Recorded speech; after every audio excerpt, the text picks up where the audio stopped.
Boeing ने शुक्रवार को एक बयान जारी किया जिसने लोगों को हैरान कर दिया। कंपनी में कहा कि एक विशेष विमान में गड़बड़ी मिली जिसे ठीक कर लिया गया है। साथ ही अन्य एयरलाइंस कंपनियों को अपने विमानों का निरीक्षण करने को कहा। भारत में 3 एयरलाइन कंपनियां बोइंग 737 मैक्स यात्री विमानों का इस्तेमाल करती हैं। बोइंग को एक विमान में बोल्ट लूज मिला होने की खबर मिली थी। इसके बाद छुट्टियों के मौसम में यात्रियों के लिए सुरक्षित यात्रा अनुभव सुनिश्चित करने के लिए अन्य विमानों में जांच शुरू की गई।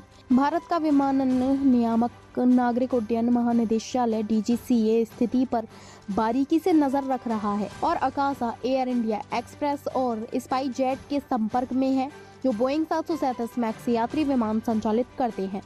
इससे पहले अमेरिकी विमानन नियामक फेडरल एविएशन एडमिनिस्ट्रेशन FAA ने बृहस्पतिवार को एक बयान में कहा था कि वह ढीले नट बोल्ट के लिए बोइंग 737 मैक्स विमानों की बारीकी से निगरानी कर रहा है। इस संबंध में स्पाइस जेट और एयर इंडिया एक्सप्रेस को भेजे गए सवालों के जवाब नहीं मिले।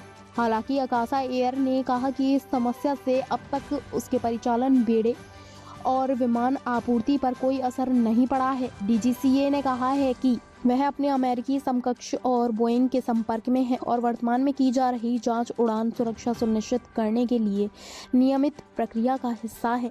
DGCA ने एक बयान में कहा, यह मैक्स 737 के साथ एक सतत मुद्दा रहा है और ये बोइंग द्वारा समय समय पर एयरलाइन ऑपरेटरों को जारी किए जाने वाले सेवा बुलेटिन है। पहले भी 737 मैक्स से संबंधित ऐसे मुद्दों पर जब भी कोई विवाद सामने आता है तो सुझाई गई कार्रवाई के लिए हम बोइंग, FAA और हमारे एयरलाइन ऑपरेटरों के संपर्क में हैं।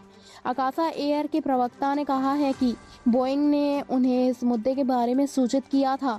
उन्होंने कहा, दुनिया भर के अभी ऑपरेटरों की तरह और सुरक्षा के हमारे उच्चतम मानकों के अनुसार अकासा उन्हीं जांचों और प्रक्रियाओं का पालन करेगा जो निर्माता या नियामक सुझाते हैं। हमारे परिचालन बेड़े और डिलीवरी पर अब तक कोई प्रभाव नहीं पड़ा है।